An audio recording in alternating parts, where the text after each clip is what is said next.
আপনি ব্রাজিলের নেইমারকে সাপোর্ট করেন, ব্রাজিলের নতুন জার্সিতে বাল দেবতাকে প্রমোট করা হচ্ছে। অ্যাপস্টিন ফাইলের কথা আপনারা শুনছেন না? ডোনাল্ড ট্রাম্প থেকে শুরু করে বড় বড় সেলিব্রিটি যারা আছে তারা এই ছোট ছোট বাচ্চাদেরকে ওই বাল দেবতার সামনে এখনও তারা বলি দেয়। আর সেই ব্রাজিল সেই বাল দেবতাকে প্রমোট করার জন্য নিজেদের জার্সির ভিতরে সেই বাল দেবতার ছবি লাগিয়েছে। আর আপনি সেই নেইমারকে সাপোর্ট করতেছেন। আপনি যে ইহুদি খ্রিস্টানদেরকে সাপোর্ট করতেছেন, যে মেসিকে আপনি সাপোর্ট করতেছেন, এই মেসি ফিলিস্তিনকে মারার জন্য সে ডোনাল্ড ট্রাম্পকে আরো ওয়েলকাম জানিয়েছে। আপনার টাকা দিয়ে আপনি খেলা দেখছেন, ইন্টারনেটের বিল খরচ করে খেলা দেখছেন, সেই টাকা দিয়ে তারা অস্ত্র কিনে আবার মুসলমান ভাইদের উপর নির্যাতন করছে, আর আপনি আবারও সেই টাকা দিয়ে খেলা দেখতেছেন। আপনার মতো নিকৃষ্ট মানুষ আর কেউ হতে পারে না, ঠিক কিনা বলেন? আজকে আমাদের মূল আলোচনার বিষয় হচ্ছে বিশ্বকাপ ফুটবল খেলা, আর্জেন্টিনা ব্রাজিল, কোন দল সাপোর্ট করবেন? আমাদের বাংলাদেশে যত বেশি এইটা নিয়ে উন্মাদনা আছে এবং এটা নিয়ে যত মারামারি কাটাকাটি হানাহানি, সবাই আর্জেন্টিনার ব্রাজিল নিয়ে। পৃথিবীতে অনেক দেশ আছে, অনেক দেশ খেলা দেখে, তবে আমাদের বাংলাদেশের মতো আবেগময় দেশ আর কোনো দেশ নাই, ঠিক কিনা? আপনি আর্জেন্টিনা ব্রাজিল সাপোর্ট করতে পারবেন কিনা? এটার জার্সি পরতে পারবেন কিনা? আর্জেন্টিনা ব্রাজিলের পতাকা আপনার বাসার ছাদে উড়াতে পারবেন কিনা? অনেকে আমাদের কাছে অনেক প্রশ্ন করেন। আবার অনেকে বলেন, হুজুর খেলাধুলার ভিতরে আবার ইসলাম নিয়ে আসছেন কেন?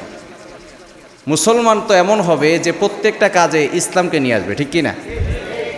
ইসলামকে মানবে না তারা কোরআন হাদিস মানে না যারা, ঠিক কিনা? ইসলামকে তারাই মানবে যারা কোরআন হাদিস মানবে, যারা আল্লাহকে মানবে এবং যারা জান্নাতে ঢুকতে চায়। আমরা জান্নাতে যেতে চাই কি চাই না? আরো জোরে বলেন, চাই কি চাই না? আমাদের মূল টার্গেট আর্জেন্টিনা ব্রাজিল নাকি জান্নাত? আমাদের মূল টার্গেট খেলাধুলা নাকি জান্নাত? আল্লাহ তাআলা নিজে বলে দিয়েছেন, যখন আমরা জান্নাতে ঢুকতে পারবো তখন আমরা সাকসেসফুল ম্যান হব, তখন আমরা সফলতা অর্জন করতে পারবো। কোরআন খোলেন 28 নম্বর পারা 7 নম্বর পৃষ্ঠার 5-6 নম্বর লাইন, সূরা হাশরের 20 নম্বর আয়াতে আল্লাহ বলছেন, লা ইয়াস্তাভি আসহাবুন নারি ওয়া আসহাবুল জান্নাহ, আসহাবুল জান্নাতি হুমুল ফাইজুন। The people of paradise and the people of hellfire they never be equal ever. The people of paradise gain the ultimate success in life. যারা জান্নাতি আর যারা জাহান্নামী তারা কখনো সমান হতে পারে? যারা জান্নাতি তারাই হলো সফল কাম। কথাটি কার? আরো জোরে বলেন, কথাটি কার? এজন্য ওই আল্লাহর কথা আমরা পরিপূর্ণভাবে মানতে পারবো তো ইনশাআল্লাহ? আর্জেন্টিনা ব্রাজিল বিশ্বকাপ ফুটবল খেলা, এরপরে ক্রিকেট খেলা, এগুলো ইসলাম কতটুকু সাপোর্ট করে? আমাদের পুরা দেশে এখন এই ভাইরাস এখন আক্রান্ত হয়ে পড়েছে, যেহেতু সামনে বিশ্বকাপ ফুটবল খেলা। আমরা অনেকেই দেখা যাচ্ছে ইয়াং পিপলরা এখনই হাজার হাজার টাকা খরচ করে পতাকা কিনে বাসার ছাদে টানিয়ে দিয়েছে। এরকম যুবক আছে না নাই? অনেকে নামাজ পড়তে সকালবেলা ফজরের সময় উঠে না, কিন্তু ফুটবল খেলা দেখার জন্য ভোর 4টার সময় ঘুম থেকে উঠে খেলা দেখে, এরকম যুবক আছে না নাই? ইসলাম কতটুকু আপনাকে সাপোর্ট করছে, কতটুকু সমর্থন করছে আপনার কাজে, এই বিষয়ে খেয়াল রাখার দরকার আছে না নাই? বর্তমানে বাংলাদেশের ভিতরে যতটা উন্মাদনা আছে, বেহায়াপনা, অশ্লীলতা, এগুলো আমরা সবচেয়ে বেশি করছি। যদিও এদেশে কোরআনের ছাত্র বেশি, এদেশে হুজুর বেশি, ওলামায়ে কেরাম বেশি, আবার দেখা যাচ্ছে কিছু মানুষ আছে যারা গুনাহের কাজ করেও বেশি। এজন্য আমাদেরকে সতর্ক থাকতে হবে, যাতে করে আমাদের কোনো গুনাহের কারণে যাতে করে আল্লাহ তাআলা আমাদের উপরে আযাব পাঠিয়ে না দেন। এই বিষয়ে সতর্ক থাকার দরকার আছে না নাই? আমরা আজকে জানবো এটার ক্ষতিকর দিক কি কি আছে এবং আমাদের করণীয় কি। এই খেলা দেখা জায়েজ আছে কিনা এগুলো জানার দরকার আছে না নাই? যেমন আমাদের কিছু কাজ আছে যে কাজের দ্বারা আমাদের ঈমান নষ্ট হয়ে যাবে, আমাদের ঈমান ধ্বংস হয়ে যাবে। আপনি যাদেরকে সাপোর্ট করছেন তারা আসলে কারা? ইহুদি খ্রিস্টানদেরকে সাপোর্ট করছেন। মেসি নেইমারের জন্য আমাদের দেশে মারামারি হয়, এরকম ঘটনা ঘটছে নাকি ঘটে নাই? স্বামী স্ত্রীর ভিতরে ঝগড়া, স্বামী করে আর্জেন্টিনা, স্ত্রী করে ব্রাজিল, দুইজনের ভিতরে মারামারি, তালাক হয়ে গেছে, এরকম ঘটনা ঘটছে নাকি ঘটে নাই? দুই বন্ধুর ভিতরে মারামারি হয়েছে, এরকম অনেক ঘটনা ঘটছে। দল হেরে গেছে, জন্য সে সুইসাইড করে দুনিয়া থেকে বিদায় নিয়েছে। তা আপনি কাদেরকে মহব্বত করছেন, কাদেরকে ভালোবাসছেন? ব্রাজিলের নতুন যে জার্সি আছে সেই জার্সিতে তারা এমন একটা ছবি তারা প্রমোট করছে, এই ছবিটার মূল যে ছবি সেটা হচ্ছে বাল দেবতার ছবি। বাল দেবতা সম্পর্কে আপনারা কি জানেন? এই বাল দেবতা সম্পর্কে আল্লাহ তাআলা আয়াত নাজিল করে দিয়েছেন। কোরআন খোলেন, আল্লাহ তাআলা নিজে বলে দিয়েছেন 23 নম্বর পারা 9 নম্বর পৃষ্ঠার 10-11 নম্বর লাইন, সূরা সফফাতের 125 নম্বর আয়াতে আল্লাহ বলছেন, আতাদাউনা বালা ওয়া তাদারুনা আহসানাল খালিকিন। তোমরা কি বাল দেবতার পূজা করো? তোমরা কি বাল দেবতাকে ডাকো? তোমরা কি শ্রেষ্ঠ সৃষ্টিকর্তা যিনি আছে তাকে ভুলে গেছো? সেই বাল দেবতার পূজা যারা করতো, এখনো ডোনাল্ড ট্রাম্প থেকে শুরু করে আমেরিকার বড় বড় যারা আছে, সেলিব্রিটি যারা আছে, যাদেরকে আপনি মহব্বত করেন, মেসি, নেইমার, এরা সকলে সেই বাল দেবতাকে প্রমোট করে ব্রাজিলের নতুন জার্সিতে বাল দেবতাকে প্রমোট করা হচ্ছে আর আপনি তাদেরকে সাপোর্ট করছেন। আপনার মাকে যদি কেউ গালি দেয়, আপনার বাবাকে যদি কেউ গালি দেয়, তার সাথে আপনি কথা বলবেন? আপনার বাবাকে গালি দেওয়ার জন্য যদি কেউ অনুষ্ঠান করে, সেই অনুষ্ঠানে কি আপনি যাবেন? তো যারা আপনার নবীকে মানে না, আল্লাহকে বিশ্বাস করে না, আল্লাহকে সৃষ্টিকর্তা হিসেবে মানে না, আপনি কীভাবে তাদেরকে সাপোর্ট করেন?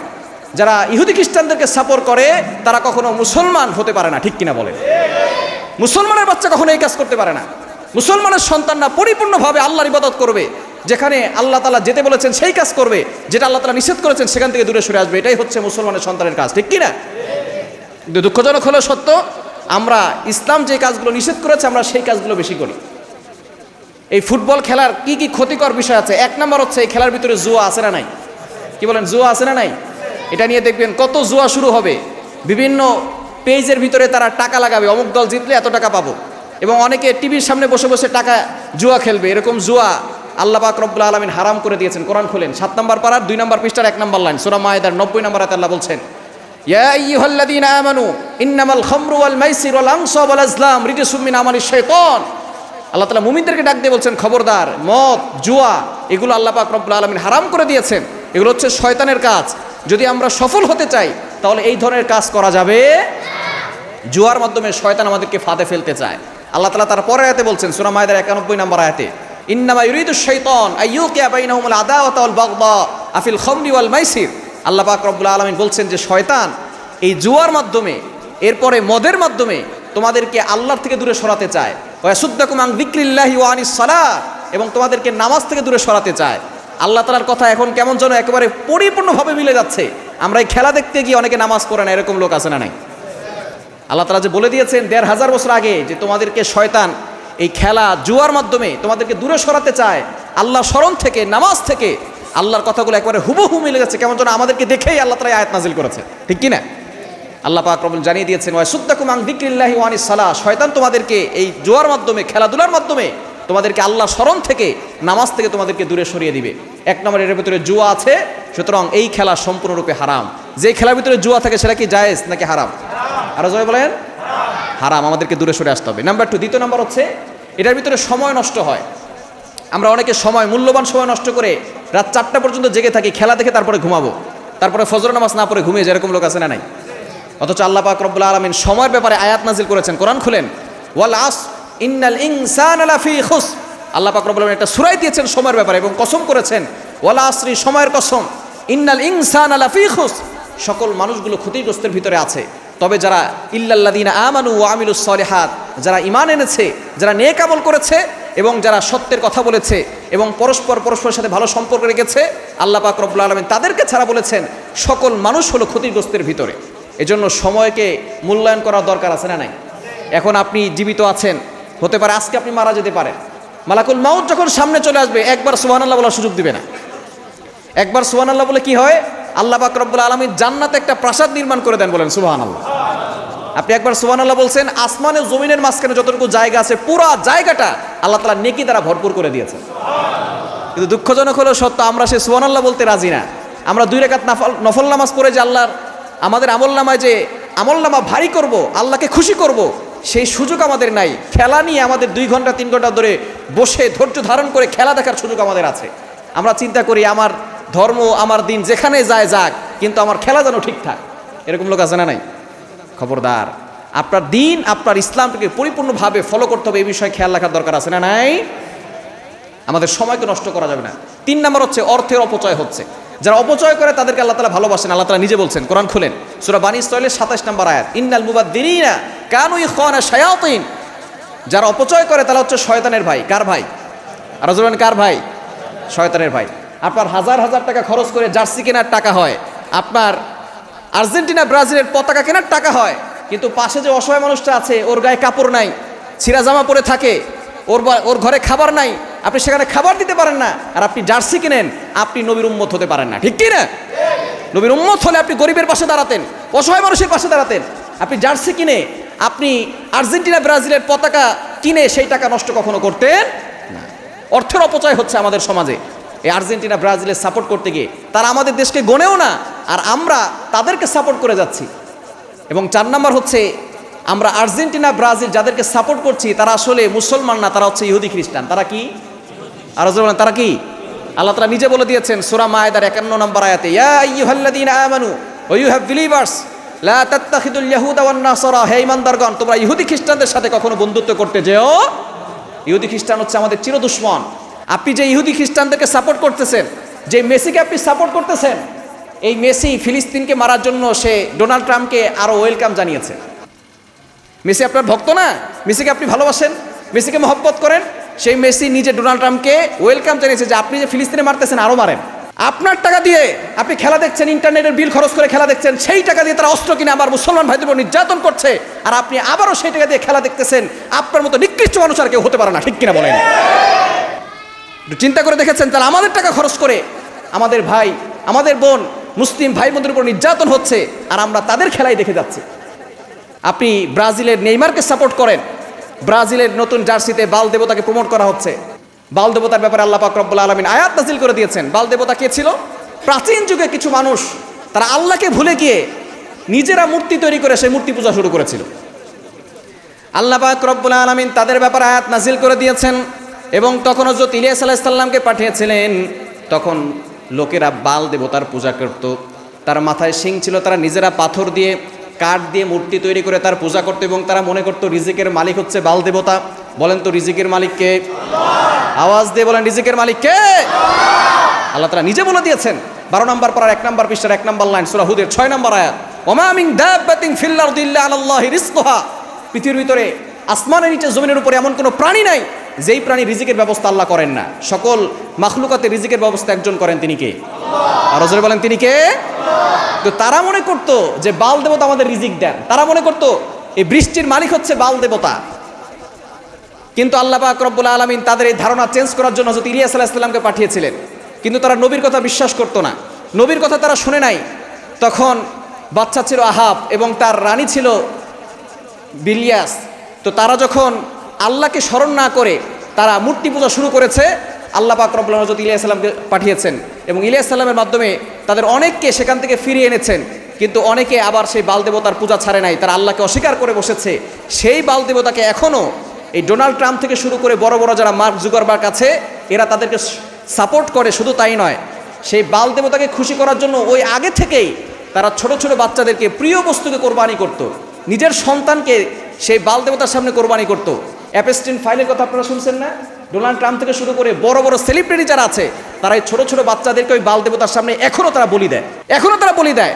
আর সেই ব্রাজিল সেই বাল দেবতাকে প্রমোট করার জন্য নিজেদের জার্সির ভিতরে সেই বাল দেবতার ছবি লাগিয়েছে। আর আপনি সেই নেইমারকে সাপোর্ট করতেছেন, আপনি সেই ইহুদি খ্রিস্টানদেরকে সাপোর্ট করতেছেন। ইহুদিরা হচ্ছে মুসলমানদের সবচেয়ে বড় দুশ্মন, কিন্তু আমরা মুসলমান হয়ে তাদেরকে সাপোর্ট করি। আমাদের চুলের কাটিংটা সেই মেসি নেইমারের মতো করি। সামনে দেখবেন অনেকেই চুলের কাটিং করবে মেসি আর নেইমারের মতো, অনেকেই দেখবেন মেসি নেইমারের মতো চুল কাটবে এবং দাড়ি তারা রাখবে না। নবীকে ভালোবেসে আজ পর্যন্ত আপনি দাড়ি রাখতে পারলেন না। মেসি নেইমারকে ভালোবেসে আপনি আপনার চুলের কাটিং চেঞ্জ করতে পারেন। কালিমাকে ভালোবেসে আপনার বাসার ছাদের উপরে আজ পর্যন্ত কালিমার পতাকা উড়াতে পারেন নাই। মেসি নেইমারকে ভালোবেসে আর্জেন্টিনা ব্রাজিলকে সাপোর্ট করে আপনি আপনার বাসার উপর ছাদের উপরে আর্জেন্টিনা ব্রাজিলের পতাকা লাগিয়েছেন। আপনি কখনো নবীর উম্মত হতে পারেন না, ঠিক কিনা বলেন? আপনি কালিমাকে মহব্বত করে কালিমার পতাকা আপনার বাসার ছাদের উপর উড়াতে পারেন নাই। বাংলাদেশকে ভালোবেসে বাংলাদেশের পতাকা আপনার বাসার ছাদের উপর উড়াতে পারেন নাই। আর আপনি মায়া দেখান, আপনি ভালোবাসা দেখান, বলে মেসি নেইমারকে ভালোবাসলে কি হবে? আপনার ইমান নষ্ট হয়ে যাবে, আপনার ইমান দুর্বল হয়ে যাবে। ইহুদি খ্রিস্টানদের মহব্বত যদি আপনার ভিতরে থাকে, নবী সাল্লাল্লাহু আলাইহি ওয়াসাল্লাম নিজে বলে দিয়েছেন, মান তাশাব্বাহা বিকওমিন ফাহুয়া মিনহুম, the person with whom he is in love with him. যার সাথে যার মহব্বত, তার সাথে তার কিয়ামত। আপনার ভালোবাসা যদি মেসির সাথে থাকে, আপনার ভালোবাসা যদি নেইমারের সাথে থাকে, তাহলে আপনার হাসর নাসর সেই মেসি আর নেইমারের সাথেই হবে। আর যদি ভালোবাসা থাকে নবীর সাথে, তাহলে আপনার হাসর নাসর হবে কার সাথে? নবীর সাথে। এই যখন আপনি চিন্তা করেন আপনি ভালোবাসা কাদের সাথে রাখবেন। ভারতে একটা ঘটনা ঘটেছে, খুতবাতের ভিতরে খুতবাতুল আহকামের কিতাবের ভিতরে এসেছে। ভারতে এক মুসলমান ছিল, সেখানে তারা প্রতি বছর একটা উল্লাস করে, উদযাপন করে, একজন আরেকজনকে রং ছিটায়। রং ছিটানোর পরে তারা এটা নিয়ে আনন্দ উদযাপন করে। তো একজন আরেকজনকে রং ছিটিয়েছে। এক মুসলমান সেই রাস্তাতে হেঁটে যাচ্ছে, এমন সময় এক গাধার উপরে সে তার পানের যে পিক আছে এটা ওই গাধার উপরে ছেড়ে দিয়েছে। এরপরে গাধাকে সে মুসলমান বলতেছে, আজকে তো হিন্দুরা আনন্দ উদযাপন করলো, একজন আরেকজনকে রং লাগালো, তো তোমাকে তো কেউ রং দেয় না, এই জন্য আমি আমার পানের যে পিক আছে এটা তোমার গায়ের উপরে ছেড়ে দিলাম। কিছুদিন পরে সেই মুসলমান লোকটা মারা গেছে। মারা যাওয়ার পরে তার এক বন্ধু তাকে স্বপ্ন দেখছে। স্বপ্ন দেখার পরে বন্ধু তাকে জিজ্ঞেস করতেছে, ভাই তুমি কবর জগতে কেমন আছো? বলে ভালো নাই। কেন? বলে আমি তো আল্লাহর অনেক ইবাদত করেছি, কিন্তু একটা কাজ আল্লাহর কাছে খুব খারাপ লেগেছে। কোন কাজটা? বলে আমি যখন হিন্দুরা আনন্দ উদযাপন করতে গিয়ে একজন আরেকজনকে রং দিয়েছে, সেদিন আমি ছোট্ট একটা ভুল করেছিলাম, তাদের সাদৃশ্য অবলম্বন করেছিলাম। তারা যেভাবে একজন আরেকজনকে রং দিয়ে আনন্দ পায়, আমি একটা গাধাকে আমার পানের পিকে রং দিয়ে আমি আনন্দ পেয়েছিলাম। এই যে ছোট্ট একটা সাদৃশ্য করেছি, এজন্য আল্লাহ তাআলা আমার কবরে আযাব দিয়ে দিয়েছেন। বলেন নাউজুবিল্লাহ। আর আপনি সেই মেসি নেইমারকে ভালোবেসে আপনার জার্সি মেসি নেইমার মতো করেন, চুলের কাটিং মেসি নেইমারের মতো করেন, আপনার ঘরের ভিতরে মেসির ছবি থাকে, নেইমারের ছবি থাকে। আপনি শাহরুখ খানকে ভালোবাসেন, সালমান খানকে ভালোবাসেন, সেই ছবি আপনার ঘরে টানিয়ে রাখেন। আল্লাহর কসম করে বলতে পারে আপনি এখনো নবীর পরিপূর্ণ উম্মত হতে পারেন নাই। ঠিক কিনা বলেন? নবীকে যদি ভালোবাসতে হয়, এই ইহুদিদের থেকে আমাদেরকে দূরে সরে আসতে হবে। আল্লাহ তাআলা নিজে বলে দিয়েছেন যেখানে, ইয়া আইয়ুহাল্লাযীনা আমানু লা তাত্তাখিযুল ইয়াহুদা ওয়ান নাসারা, এই ইহুদি খ্রিস্টানদের থেকে আমাদেরকে দূরে সরে আসতে হবে। পারবো তো ইনশাআল্লাহ? কেন আমাদের নবীকে সবচেয়ে বেশি কষ্ট দিয়েছিল ইহুদি খ্রিস্টানরা। আমাদের নবীকে সবচেয়ে বেশি কষ্ট দিয়েছিল ইহুদি খ্রিস্টানরা। নবী সাল্লাল্লাহু আলাইহি ওয়াসাল্লাম যখন মক্কা থেকে হিজরত করে মদিনায় গেলেন, ইহুদিরা তখন থেকে ষড়যন্ত্র করা শুরু করেছে। এমনকি নবী সাল্লাল্লাহু আলাইহি ওয়াসাল্লামকে যে জাদু করেছিল, সে একজন ইহুদি ছিল, লাবিদ ইবনে আসাম, ইহুদি। নবীজি সাল্লাল্লাহু আলাইহি ওয়াসাল্লামের চির মুবারক থেকে চুল মুবারক নিয়ে 11টা গিরা দিয়ে জাদু করেছিল। এটাকে আপনারা জানেন? অনেকে জাদু বিশ্বাস করেন না। নবী সাল্লাল্লাহু আলাইহি ওয়াসাল্লামকে জাদু করা হয়েছিল। নবীজি সাল্লাল্লাহু আলাইহি ওয়াসাল্লাম অসুস্থ হয়ে পড়লেন, কথা বলতে পারছেন না। সাহাবায়ে কেরাম পেরেশান হয়ে গেলেন, নবীজির কি হলো? নবীজি সাল্লাল্লাহু আলাইহি ওয়াসাল্লাম এত সুন্দর করে কথা বলেন, সাহাবায়ে কেরাম এত মনোযোগ সহকারে শুনতেন, তাদের মাথার উপরে পাখি বসে থাকতো। কিন্তু নবীজি সাল্লাল্লাহু আলাইহি ওয়াসাল্লাম অসুস্থ হয়ে পড়লেন, কথা বের হচ্ছে না, কেমন যেন তুতলিয়ে যাচ্ছেন। সাহাবায়ে কেরাম পেরেশান, নবীজিও জানেন না কি হয়েছে। একদিন নবীজি সাল্লাল্লাহু আলাইহি ওয়াসাল্লাম ঘুমাচ্ছিলেন, দুইজন ফেরেশতা আল্লাহ পাঠিয়ে দিলেন। একজন ফেরেশতা মাথার কাছে বসলেন, আর একজন ফেরেশতা পায়ের কাছে বসলেন। একজন ফেরেশতা আর একজন ফেরেশতাকে কথা বলছেন, এটা নবীজি সাল্লাল্লাহু আলাইহি ওয়াসাল্লাম শুনতে পাচ্ছেন। পায়ের যে কাছের ফেরেশতা মাথার কাছের ফেরেশতাকে বলতেছে, সম্ভবত এই লোকটাকে কেউ জাদু করেছে। মাথার লোকটা বলে, হ্যাঁ হ্যাঁ, তাকে জাদু করা হয়েছে। এবার পায়ের কাছের লোকটা বলে, কে তাকে জাদু করেছে?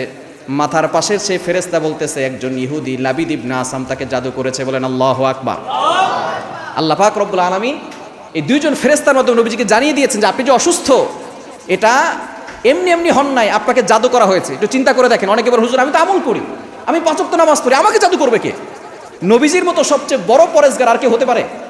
তার মতো শ্রেষ্ঠ পরেজগার আর কে হতে পারে? তো তাকে জাদু করে অসুস্থ করা হয়েছে। চিন্তা করে দেখছেন ব্ল্যাক ম্যাজিক কতটা ভয়ঙ্কর হতে পারে? আবার ভয়ের কোনো কারণ নাই, সেই ব্ল্যাক ম্যাজিক অল্পতেই আবার সেরে যেতে পারে। আল্লাহ পাক রব্বুল আলামিন বলেন, নবীজি টেনশন করার কোনো দরকার নাই, আমি 2টা সূরা নাজিল করেছি, সূরা ফালাক, সূরা নাস।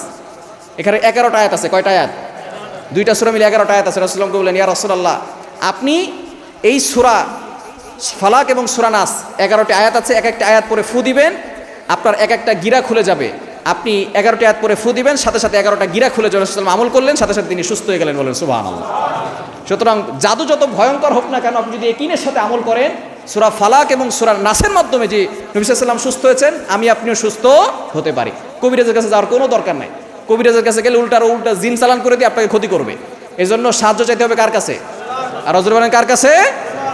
তো নবী সাল্লাল্লাহু আলাইহি ওয়াসাল্লামকে যে কষ্ট দিয়েছিল জাদু করে, তারা কারা? ইহুদিরা। আর আপনি সেই মেসি নেইমারকে ভালোবাসছেন, তারাই তো ইহুদি খ্রিস্টান। তাদেরকে আপনি মহব্বত করছেন, তাদেরকে আপনি ভালোবাসছেন। আল মারউ মা মান আহাব্বা, যে যাকে ভালোবাসবে তার সাথে তার হাসর হবে, তার সাথে তার কিয়ামতের দিন সে তার সাথে উঠবে। এজন্য তাদের ভালোবাসা অন্তরে রাখা আমাদের থেকে অবশ্যই দূরে সরিয়ে আনতে হবে। শুধু তাই নয়, নবীজি সাল্লাল্লাহু আলাইহি ওয়াসাল্লামকে গোশতের মাধ্যমে বিষ মিশিয়ে খাওয়াইছিল যে সেও একজন ইহুদি ছিল। শুধু তারা নবী সাল্লাল্লাহু আলাইহি ওয়াসাল্লাম জীবিত থাকা অবস্থায় যে ষড়যন্ত্র করেছে বিষয়টা এমন নয়। নবীজি সাল্লাল্লাহু আলাইহি ওয়াসাল্লাম যখন ইন্তেকাল করেছিলেন, ইন্তেকালের পরেও এই ইহুদিরা ষড়যন্ত্র করেছে। নবীজি সাল্লাল্লাহু আলাইহি ওয়াসাল্লামের লাশ মোবারক সেই মদিনা থেকে চুরি করার জন্য তারা ষড়যন্ত্র করেছিল এই ইহুদি খ্রিস্টানরা। তখন বাগদাদের সুলতান ছিলেন সুলতান নুরুদ্দিন জাঙ্কি রহমাতুল্লাহ আলাইহি। সুলতান নুরুদ্দিন জাঙ্কি রহমাতুল্লাহ আলাইহি ঘুমিয়ে আছেন। হঠাৎ করে স্বপ্ন দেখেন নবীজি তার সামনে হাজির। বলেন আল্লাহু আকবার। নবীজি সাল্লাল্লাহু আলাইহি সাল্লাম নুরুদ্দিন জাঙ্কিকে বলতেছে, ও নুরুদ্দিন জাঙ্কি, তুমি এখানে শুয়ে আছো আর 2জন ইহুদি আমাকে ডিস্টার্ব করে, তাড়াতাড়ি তাদেরকে তুমি আমার থেকে দূরে সরায় দাও এবং তাদের ডিস্টার্ব থেকে আমাকে হেফাজত করো। বলেন আল্লাহু আকবার। এবং 2জনের চেহারাও দেখাই দিলেন, যাদের চেহারার চোখ ছিল মার্বেলের মতো এবং চেহারা ছিল সাদা। 2জনের চেহারা দেখে সাথে সাথে তিনি ঘুম ভেঙে গেল এবং আল্লাহু আকবার বলে ডাক দিলেন, আমি কি স্বপ্ন দেখলাম? এই স্বপ্ন দেখার পরে তিনি আর ঘুমালেন না। 2 রাকাত নামাজ পড়ে তিনি আল্লাহর কাছে দোয়া করলেন, আল্লাহ আমি কি স্বপ্ন দেখছি? নবীজি সাল্লাল্লাহু আলাইহি ওয়াসাল্লাম বিপদে আছেন, তাকে দুইজন ডিস্টার্ব করছে, কে তারা? তিনি চিন্তায় তার আর ঘুম হলো না। পরের দিন আবার যখন ঘুমালেন, ঘুমানোর সাথে সাথে আবারও স্বপ্ন দেখলেন। নবীজি সাল্লাল্লাহু আলাইহি ওয়াসাল্লাম তার স্বপ্নে আসছেন এবং একই স্বপ্ন আবার দেখলেন। নবী সাল্লাল্লাহু আলাইহি ওয়াসাল্লাম বললেন, এই দুইজন ব্যক্তি চেহারা দেখিয়ে বললেন, তারা আমাকে ডিস্টার্ব করছে, তুমি তাদের থেকে আমাকে মুক্ত করো। এবার সুলতান নুরউদ্দিন জাঙ্কি রহমাতুল্লাহি আলাইহি আবারও দাঁড়ালেন। ঘুম ভাঙার পরে আল্লাহু আকবার বলে চিৎকার করলেন, কি স্বপ্ন দেখলাম? তৃতীয় দিন আবারও একই স্বপ্ন। এবার তিনি আর বসে থাকতে পারলেন না, চলে গেলেন জালালউদ্দিন মৌসুলি রহমাতুল্লাহি আলাইহির কাছে। তিনি ছিলেন মসজিদের ইমাম। কেননা আগের যুগের বাচ্চারা বিপদে পড়লে চলে যেতেন ইমামের কাছে, ইমামের কথা অনুযায়ী তারা দেশ চালাতেন। আর এখনকার যারা আছে, নেতা হওয়ার পর ইমামদের উপর আক্রমণ করে, এরকম লোক আছে না নাই? আগে যারা বাচ্চা ছিল তারা ইমামদের কথা অনুযায়ী তারপরে তারা দেশ চালাতো। দুঃখজনক হলো সত্য, আমার দেশে ইমাম সাহেবদের কোনো কথার গুরুত্ব নাই। আমার দেশে কোরআনের বিচার কোনো শাসন নাই। যদি কোরআনের বিচার শাসন থাকতো তাহলে রামিসাকে যারা অন্যায়ভাবে অপকর্ম করে দুনিয়া থেকে বিদায় করেছে, তাকে এখনো জীবিত থাকতে হতো না, তারা এখন কবরে শুয়ে থাকতো। ঠিক কিনা বলেন? কোরআন দিয়ে কোনো শাসন ব্যবস্থা নাই, এজন্য অন্যায়কারীরা আরো অন্যায় করার সাহস পায়। তো আগের যুগের বাচ্চারা তারা ইমাম সাহেবের কাছে যেত। ইমাম সাহেবের কাছে গিয়ে বলতেছেন জালালউদ্দিন মৌসুলি রহমাতুল্লাহ আলাইহির কাছে, আমি তো অবাক করা স্বপ্ন দেখলাম, কি হয়ে গেল? তিনবার একই স্বপ্ন দেখলাম, নিশ্চয়ই নবীজি মনে হয় কোনো বিপদে আছেন। জালালউদ্দিন মৌসুলি রহমাতুল্লাহ আলাইহির কাছে যখন তিনি গেলেন, জালালউদ্দিন মৌসুলি বলেন, আমি আজকে একই স্বপ্ন একই রাতে 3বার দেখেছি। বলেন আল্লাহু আকবার। বাদশা, আপনি আর এখানে থাকবেন না, এখনই মদিনায় রওনা হন। না জানি নবীজির রওজায় কোনো অঘটনা ঘটতে পারে, কোনো ষড়যন্ত্র চলতে পারে, আমাদের আর এখানে থাকা ঠিক হবে না, তাড়াতাড়ি নবীজির রওজার দিকে চলেন। সাথে সাথে সুলতান নুরউদ্দিন জাঙ্কি রহমাতুল্লাহ আলাইহি তিনি সেখান থেকে চলে গেলেন। চলে যাওয়ার পরে 16,000 সৈন্যবাহিনী নিয়ে, খাবার দাবার নিয়ে তিনি সেখান থেকে চলে গেলেন। তবে তিনি শপথ করেছিলেন যে যতক্ষণ পর্যন্ত এই স্বপ্নের ব্যাখ্যা আমি পরিপূর্ণভাবে পালন না করব এবং নবীজি সাল্লাল্লাহু আলাইহি সাল্লামকে বিপদ থেকে মুক্ত না করব, ততক্ষণ পর্যন্ত আমি খাবার খাবো না। তিনি সকলের জন্য খাবার নিলেন, কিন্তু নিজে না খেয়ে রইলেন। শুধু পানি দিয়ে জীবনটাকে বাঁচিয়ে রাখার জন্য আল্লাহর কাছে বারবার দোয়া করেন, আল্লাহ আমাকে নবীজির রওজা পর্যন্ত পৌঁছায় দাও। শুধু পানি খেয়ে রইলেন আর আল্লাহকে বলেন, আল্লাহ যতক্ষণ পর্যন্ত এই বিপদ থেকে আমি নবীজি সাল্লাল্লাহু আলাইহি সাল্লামের দেহ মুবারক বিপদ থেকে উদ্ধার করতে না পারি, ততক্ষণ পর্যন্ত আমাকে বাঁচিয়ে রাখো। নুরউদ্দিন জাঙ্কি রহমাতুল্লাহ আলাইহি যখনই চলে গেলেন নবীজি সাল্লাল্লাহু আলাইহি সাল্লামের রওজার কাছে, সাথে সাথে তিনি উট থেকে নামবেন, জুতা মোবারক খুলে ফেলছেন। জুতা খোলার সাথে সাথে অন্যান্য যারা ছিল সৈন্যবাহিনী, তারা বলতেছে, বাদশা জাহাপন, আপনি জুতা খুলছেন কেন? বলে, আমি হলাম নবীর আশেক। নবীজি সাল্লাল্লাহু আলাইহি সাল্লাম এই মদিনার অলিতে গলিতে হেঁটেছেন, আর আমি সেই জায়গায় জুতা পরে হাঁটবো, এটা কোশ্চিনকালে হতে পারে না। বলেন আল্লাহু আকবার। কেমন নবীর আশেক ছিল! আর আমরাও নবীর আশেক দাবি করি, কিন্তু নামাজ পড়ি না, নবীজির সুন্নত নাই, দাড়ি নাই, অথচ আমরা নবীর আশেক দাবি করি। এরকম মুসলমান আছে না নাই? নুরউদ্দিন জাঙ্কি রহমাতুল্লাহ আলাইহি চলে গেলেন। যাওয়ার পরে বলতেছেন, মদিনার মানুষ তোমরা ভালো করে শুনে রাখো, এখন থেকে আমি যতক্ষণ পর্যন্ত অনুমতি না দিব, একটা লোক মদিনার ভিতর থেকে বের হতে পারবে না। মদিনায় ঢুকতে পারবে, কিন্তু মদিনা থেকে একটা কুকুরও বের হতে পারবে না, সকলকে মদিনা থাকতে হবে। এটা আমি বাচ্চার অর্ডার। সাথে সাথে তিনি বললেন, আমি সকলকে খাওয়াবো, আমি সকলকে আপ্যায়ন করতে চাই। কেন আপ্যায়ন করতে চাই সেটা বলবো না, তবে আমি সকলকে আপ্যায়ন করতে চাই। বাদশা নুরউদ্দিন জাঙ্কি রহমাতুল্লাহ আলাইহি খাবার শুরু করলেন। সকলে যখন আসলো, তিনি সকলকে খাওয়ান, কিন্তু চেহারা দেখেন ওই দুইজনের চেহারা দেখা যায় কিনা, কিন্তু তিনি কোথাও ওই দুইজনের চেহারা দেখেন না। এবার 1 সপ্তাহ পর্যন্ত খাওয়ালেন, কিন্তু ওই দুজনকে আর খুঁজে পেলেন না। 1 সপ্তাহ পরে সকলকে ডাক দিয়ে বললেন, তোমাদের কাছে কি এমন কোনো লোক আছে যে এই দাওয়াতে অংশগ্রহণ করে নাই? আমি বাদশা বাগদাদ থেকে মদিনায় চলে এসেছি, আর আমার দাওয়াতে, আমার আপ্যায়নে সে অংশগ্রহণ করেন, এমন কি কেউ আছে? এবার সকলে বলা শুরু করেছে, না বাদশা যাবো না, কেউ নাই, তবে 2জন লোক আছে। কয়জন লোক? আরো জোরে বলেন, কয়জন লোক? 2জন লোক। এই কথা যখন বলছে, বাদশা যাবো না, মনে মনে একটু তৃপ্তি পেল যে এই 2জন হতো, ওই 2জন হতে পারে যাকে স্বপ্নের মতো নবী সাল্লাল্লাহু আলাইহি ওয়াসাল্লাম আমাকে দেখিয়েছেন। তখন তারা বলল যে 2জন লোক আছে। বাদশা বলতেছে, কে এই 2জন? তখন তারা বলতেছে, এই 2জন খুবই পরেশগার, তারা আপনার দাওয়াতে এই জন্য আসে না, কেন তারা সারাদিন রোজা রাখে। সারাদিন কি করে? রোজা রাখে। এবং তারা সারা রাত ধরে নফল নামাজ পড়ে। তারা খুবই আল্লাহ ভক্ত, সবসময় জিকির আজকার করে। তারা কারো কাছ থেকে দান নেয় না, তারা সবাইকে দান করে। তারা নিজেরা সবসময় আল্লাহর ইবাদত করে, তারা কারো কাছ থেকে কোনো খরচ টরচ নেয় না, তারা সবসময় দান করে এবং সবসময় জিকির আজকার করে, সারাদিন রোজা রাখে, জন্য আপনার দাওয়াতে আসতে পারে না। কিছু কিছু মানুষ আছে দেখবেন, উপর দিক দিয়ে ফিটফাট, ভিতর দিক দিয়ে সতর্কাট, এরকম লোক আছে না নাই? উপর দিয়ে দেখলে মনে হবে যে লোকটা মনে হয় নবীওয়ালা কাজ করে, নবীদের মতো কাজ করে, কিন্তু ভিতর দিকে দেখা যায় ফেরাউন আর নমরুদ থেকেও বেশি খারাপ। ঠিক কিনা বলেন? এরকম লোক আছে না নাই?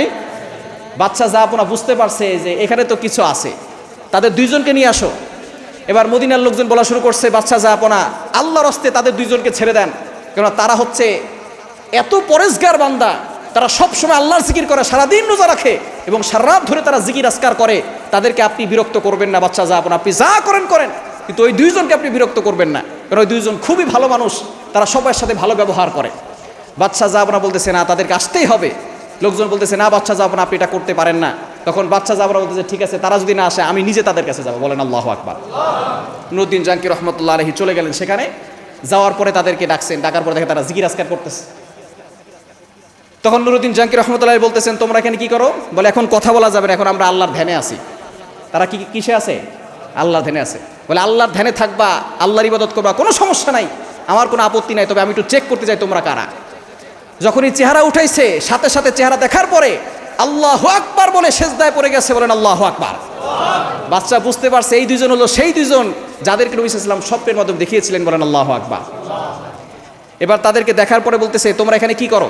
বলে আমরা এখানে আল্লাহর ইবাদত করি। একেবারে মসজিদ নববীর পাশে তারা ঘর করে তারা সেখানে থাকছে, তারা দূর থেকে এসেছে, তারা মসজিদ এখান থেকে বের হয় না, সবসময় আল্লাহর ইবাদত করে। যারা তাদের কাছে আসে তাদেরকে দান করে, অনেক বেশি টাকা পয়সা দান করে, এবং তারা সারাদিন রোজা রাখে, রাতের বেলা শুধু জিকির আজকার করে। বাচ্চা নুরউদ্দিন জাঙ্কি রহমতুল্লাহ আলাইহি বলেন তোমাদের ঘরে কি কি আছে চেক করো। এখন তারা আস্তে আস্তে চুপ হয়ে গেল, কোনো কথা বলতেছে না। চেক করার পরে এখন বলতেছে তোমরা যে জায়গাটায় বসে আছো সেই জায়গা থেকে উঠো। বলে না আমরা এখান থেকে উঠতে পারবো না, এখানে আমরা বসে আল্লাহর ইবাদত করি, এখান থেকে উঠা যাবে না। বলে ওঠো আমার আদেশ। বাচ্চা যখন এটা বলছে তখন তারা উঠে গেছে। উঠে যাওয়ার পরে যেখানে জায়নামাজ বিছানো সেই জায়নামাজ উঠাইছে। উঠানোর পর দেখে নিচে একটা পাটি আছে। এই পাটি যখন উঠাইছে তারপর দেখে সেখানে একটা গর্ত করা এবং সেখানে একটা উপরে পাথর দেওয়া, পাটি দেওয়ার মতো পাথর দেওয়া, পাথর দিয়ে রাখছে। এবার বাচ্চা যখন সেই পাথর উঠাতে গিয়েছে তারা দুজন বলতেছে বাচ্চা আপনি পাথর উঠাবেন না, কারণ এই পাথর উপরে আমরা ইবাদত করি আল্লাহর, এই পাথর উঠালে বড় ক্ষতি হয়ে যাবে। বলে ক্ষতি পরে দেখবো, আগে দেখবো পাথরের নিচে কি আছে। নুরউদ্দিন জাঙ্কি রহমতুল্লাহ আলাইহি যখন পাথর উঠালেন সাথে সাথে দেখলেন সেখান থেকে বড় একটা সুড়ঙ্গ করা। নুরউদ্দিন জাঙ্কি রহমতুল্লাহ আলাইহি তিনি নিজে এবং জালালউদ্দিন মৌসুলী রহমতুল্লাহ আলাইহি দুইজনে মিলে এই সুড়ঙ্গের ভিতরে ঢুকছে। ঢুকার সাথে সাথে একেবারে দূর থেকে দেখা যায় বিশাল বড় সুড়ঙ্গ করছে। একবারে পুরো জায়গায় ঢুকে শেষ পর্যন্ত দেখে নবী সাল্লাল্লাহু আলাইহি ওয়াসাল্লামের পা মোবারক দেখা যাচ্ছে। বলেন আল্লাহু আকবার। আর একদিন যদি তারা থাকতে পারতো রাসূল সাল্লাল্লাহু আলাইহি ওয়াসাল্লামের দেহ মোবারক সেখান থেকে নিয়ে আসতো, কেননা মদিনায় আমাদের হাট, আমাদের কলিজা শুয়ে আছে, ঠিক কিনা বলেন? খ্রিস্টানরা চেয়েছে সেখান থেকে নবী সাল্লাল্লাহু আলাইহি ওয়াসাল্লামের দেহ মোবারক চুরি করে। তারা বলতে চেয়েছিল যে তোমরা যে নবীর কথা বলো সেই নবী সেখানে নাই, সুতরাং তোমাদের কোনো দাম থাকবে না, কারণ তোমরা যে শক্তি দেখাও সেই নবীর শক্তি তোমরা দেখাও, আল্লাহর শক্তি তোমরা দেখাও। ইহুদি খ্রিস্টানরা ষড়যন্ত্র করে সেই লাশ মোবারক নবী সাল্লাল্লাহু আলাইহি ওয়াসাল্লামের দেহ মোবারক সেখান থেকে চুরি করার ফন্দি এঁটেছিল। সাথে সাথে জালালউদ্দিন মৌসুলী রহমতুল্লাহ আলাইহি, সুলতান নুরউদ্দিন জাঙ্কি রহমতুল্লাহ আলাইহি এই দুজনকে শুলিতে চড়াইছে এবং সেখান থেকে নবী সাল্লাল্লাহু আলাইহি ওয়াসাল্লামের যে জিয়ার কবর যেখানে ছিল চতুর্দিক থেকে সীসা দিয়ে সেটাকে ভালো করে আটকে দিয়েছে। আজ পর্যন্ত সেটা শক্তিশালী হিসেবে আছে, সেখানে কেউ আর আক্রমণ করতে পারে নাই। বলেন আল্লাহু আকবার। ইহুদিরা নবীজি সাল্লাল্লাহু আলাইহি ওয়াসাল্লামকে ইন্তেকালের পরেও ষড়যন্ত্র করেছে কিভাবে তাকে কষ্ট দেওয়া যায়। নবীজি সাল্লাল্লাহু আলাইহি ওয়াসাল্লাম এই নুরউদ্দিন জাঙ্কি রহমতুল্লাহ আলাইহি যে এই কাজ করেছেন এই জন্য তাকে জান্নাতের সুসংবাদ দিয়েছেন। বলেন আল্লাহু আকবার। সুতরাং এই ইহুদি খ্রিস্টানরা নবীজি সাল্লাল্লাহু আলাইহি ওয়াসাল্লামকে কষ্ট দিয়েছে, আর আমরা যে সেই ইহুদি খ্রিস্টানকে সাপোর্ট করি, ইহুদি খ্রিস্টানদেরকে ভালোবাসি, এখান থেকে আমাদেরকে দূরে সরে আসার দরকার আছে না নাই? আর জোরবান আছে না নাই? আপনি জার্সি গায়ে দিচ্ছেন, আপনি পতাকা উড়াচ্ছেন, এগুলো থেকে আসুন আমরা দূরে সরে আছি। কারণ ইহুদি খ্রিস্টানরা হচ্ছে মুসলমানদের সবচেয়ে বড় দুশমন, এবং এই ইহুদিরা মুসলমানদের উপর নির্যাতন করতেছে। এই ইহুদিরা আমাদেরকে প্যালেস্টাইনে মুসলমান ভাইদের উপর নির্যাতন করছে। আমরা বলতে চাই, আমরা মুসলমানরা যদি ইহুদি খ্রিস্টানদেরকে ফলো না করে, আমরা মুসলমানদের ইতিহাস আমরা অনেকেই জানি না। আমরা অনেকে এখানে আছে যে ফুটবলার 10 জনের নাম বলতে পারবে, কিন্তু 10 জন সাহাবীর নাম বলতে পারবে না, ঠিক কি না? 4 জন নবীর নাম সে বলতে পারবে না, 10 জন নবীর নাম বলতে পারবে না। কিন্তু আর্জেন্টিনায় কে কে খেলবে এবার সকলের নাম তার মুখস্থ। ব্রাজিলে কে কে খেলবে সকলের নাম তার মুখস্থ। এই যুব সমাজ খালিদ বিন ওলীদের ইতিহাস জানে না, ওমর রাদিয়াল্লাহু তাআলা আনহুর ইতিহাস জানে না। তারা বিভিন্ন খেলা নিয়ে মত্ত হয়ে আছে, গান মিউজিক নিয়ে তারা মত্ত হয়ে আছে। এজন্য সন্তানদেরকে অবশ্যই সঠিক শিক্ষা দিবেন। আপনি বাবা মা আর্জেন্টিনা ব্রাজিল নিয়ে ঝগড়া করেন, আর আপনার সন্তান এই ঝগড়া থেকে শিখে আপনি কোন দল করব। আমাদের মূল সফলতাই হচ্ছে মনে হয় খেলাধুলা, আর্জেন্টিনার ব্রাজিল। আপনি ছোটবেলা থেকে আপনার সন্তানকে জার্সি গায়ে দিচ্ছেন, আপনার সন্তানকে আর্জেন্টিনা ব্রাজিলের জার্সি পরিয়ে দিচ্ছেন, আর বড় হওয়ার পরে বলেন হুজুর সন্তান তো ঠিক হচ্ছে না। এই সন্তানকে তো নষ্ট আপনি নিজেই করেছেন, পিতামাতা নিজেই তো সন্তানকে নষ্ট করেছে। ছোটবেলা থেকে সন্তানকে আপনি আর্জেন্টিনা সাপোর্ট করেন, আপনি মেসির গেঞ্জি টি শার্ট এসে আপনার সন্তানকে দিয়েছেন। এজন্য সন্তানকে ছোটবেলা থেকে সঠিক শিক্ষা দিবেন, আর না হলে কিন্তু পরিণতি খুব ভয়ঙ্কর হবে। আপনারা যারা সোশ্যাল মিডিয়া করেন তারা অনেকেই দেখেছেন মায়ের লাশ 7 দিন ধরে পচে গলেছিল, এটা দেখছেন না আপনারা? মিরপুরে মায়ের লাশ 7 দিন ধরে পচে আছে। সন্তানদেরকে প্রতিষ্ঠা করার জন্য কোনো কিছু কমতি রাখে না বাবা মা। 3 জন ছেলে সন্তান, একজন হচ্ছে যুগ্ম সচিব, আর একজন হচ্ছে কানাডা প্রবাসী, আর একজন বুয়েটের শিক্ষক। চিন্তা করছেন কতটা প্রতিষ্ঠিত হয়েছে তারা? কতটা প্রতিষ্ঠিত করার জন্য মা বাবা বিসর্জন দিয়েছে নিজের সব কিছু। এবং মেয়েও শিক্ষক বিশ্ববিদ্যালয়ের, মেয়ের জামাতাও শিক্ষক। মানে তাদেরকে প্রতিষ্ঠিত করার জন্য মা বাবা কোনো কিছু কমতি রাখে নাই। কিন্তু শেষ পরিণতি কি হয়েছে চিন্তা করেছেন? সচিব বলেন, আর কানাডা প্রবাসী বলেন, আর বুয়েটের শিক্ষক বলেন, ধর্মীয় শিক্ষা না থাকার কারণে, কোরআনের শিক্ষা না থাকার কারণে মা পচে মরে গিয়েছে, পোকা খাচ্ছে। ঈদের দিন পর্যন্ত যে সন্তান খোঁজখবর নিতে পারে না, সেটা কোরআন ছাড়া কিছুই হতে পারে না, ঠিক কিনা বলেন? এজন্য সন্তানকে ধর্মীয় শিক্ষা দেন, সন্তানকে কোরআনের শিক্ষা দেন, আর না হলে শেষ বয়সে বৃদ্ধাশ্রম ছাড়া আর কোনো কিছু উপায় থাকবে না, ঠিক কিনা বলেন? সন্তান যদি কোরআনের শিক্ষায় শিক্ষিত না হয়, ধর্মীয় শিক্ষায় শিক্ষিত না হয়, এই সন্তান যত বড় হবে তত বড় দুর্নীতিবাজ হবে, যত বড় হবে তত বড় অন্যায়কারী হবে, ঠিক কিনা বলেন? এজন্য সন্তানকে ধর্মীয় শিক্ষা দিবেন, কোরআনের শিক্ষা দিবেন। একজন মা 10 মাস 10 দিন পেটে ধারণ করেছে, এই মায়ের খোঁজ খবর নিচ্ছে না। চিন্তা করে দেখেন, তারা তো সফলতার চূড়ায় উঠে গেছে, টাকা পয়সার তো কোনো অভাব নাই।